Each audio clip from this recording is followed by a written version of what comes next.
Hi guys, welcome back to my channel. I hope you all are doing good. So बहुत दिनों के बाद मैं अभी वीडियो बना रही हूँ क्योंकि मेरे सीए इंटर की जो क्लासेस हैं वो अभी तक कंप्लीट नहीं हुई है। मेरे पूरे 2 सब्जेक्ट अभी भी बाकी हैं।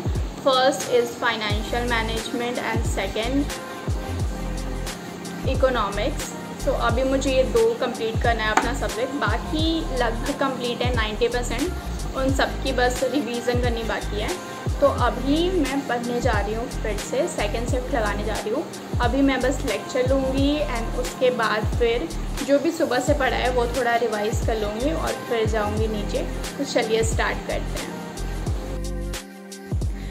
अभी मैं अपना बैग अनपैक कर रही हूँ। उसमें सारे नोट्स एंड बुक्स मैं लाई थी हॉस्टल से अपने घर। सबसे पहले मैंने सारे बुक्स कॉपीज़ को अपने टेबल पे रखा, फिर मैंने एक एक करके बारी बारी से बुक्स के साथ उसके नोट्स को रखा और फिर मैंने कुछ रैक पे रख दिया एंड कुछ टेबल पे रख दिया। उसके बाद मैंने अपना रूटीन सेट किया कि सबसे पहले मुझे कौन से चैप्टर्स निपटाने हैं, उसके बाद मुझे कैसे रिवीजन करना है, कितने घंटे किस सब्जेक्ट को रिवीजन करना है। एक प्लान सेट कर लिया जिससे कि मुझे कल सोचना ना पड़े। आप भी ऐसे कर सकते हो। अपने प्लान को, अपने पूरे स्टडी रूटीन को एक दिन पहले आप किसी पेपर में लिख लो एंड स्टिक कर लो कहीं भी, या अपने कॉपी के अपने टेबल पे ही रख लो। इससे आप सुबह उठोगे एंड फटाफट से अपने स्टडी को स्टार्ट कर दोगे बिना ये सोचे कि अभी मुझे करना क्या है।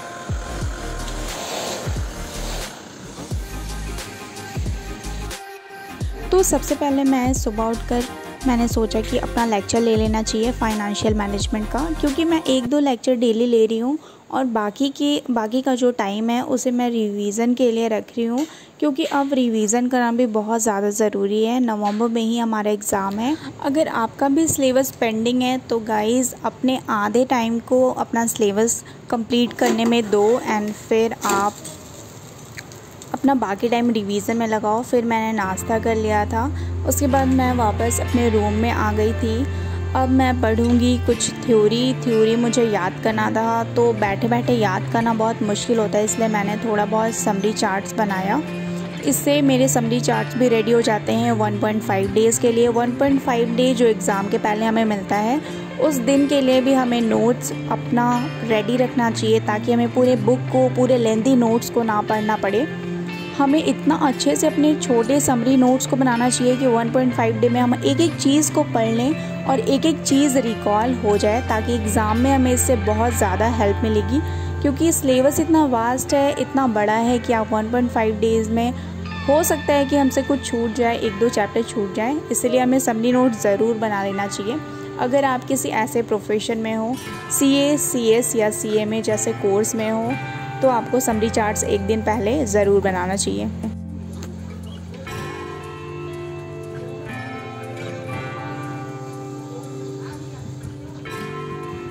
थ्योरी सब्जेक्ट को पढ़ने के बाद मुझे बहुत ज़्यादा लेज़ीनेस आ रहा था, तो फिर मैंने अपने पूरे रूम को क्लीन किया एंड मम्मा की थोड़ी हेल्प करने के बाद मैंने शावर ले लिया एंड थोड़ा सा स्किन केयर किया। आपको ज़रूरी है कि अपने आसपास के चीज़ों को क्लीन रखो, खुद को साफ़ रखो, daily shower low and fresh feel करो, तभी तो हम अच्छे से पढ़ पाएंगे, राइट।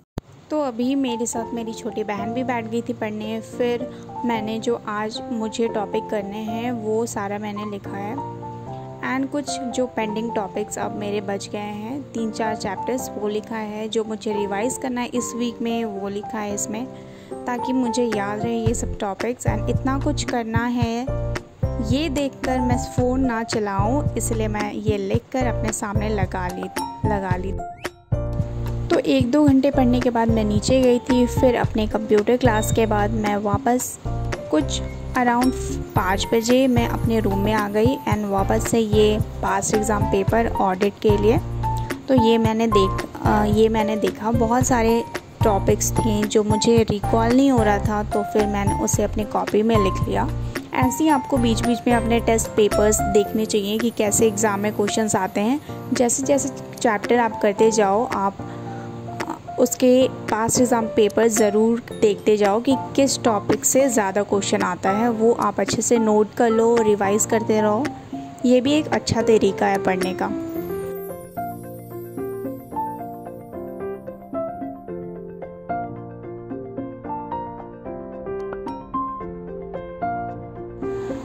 अभी 9 बज चुके हैं और अभी मैं नीचे गई थी क्योंकि मेरे घर कुछ गेस्ट आ गए थे। नीचे जाने के बाद पता लगा कि गेस्ट से मिलना मुझे भारी पड़ गया क्योंकि मुझे सबके लिए डिनर बनाना पड़ा। तो अभी 9 बज गए हैं, मैं अभी डिनर बनाकर आ रही हूँ। एक सिंपल सा डिनर, गेस्ट तो चले गए बट घर पे सबके लिए डिनर बनाना पड़ा।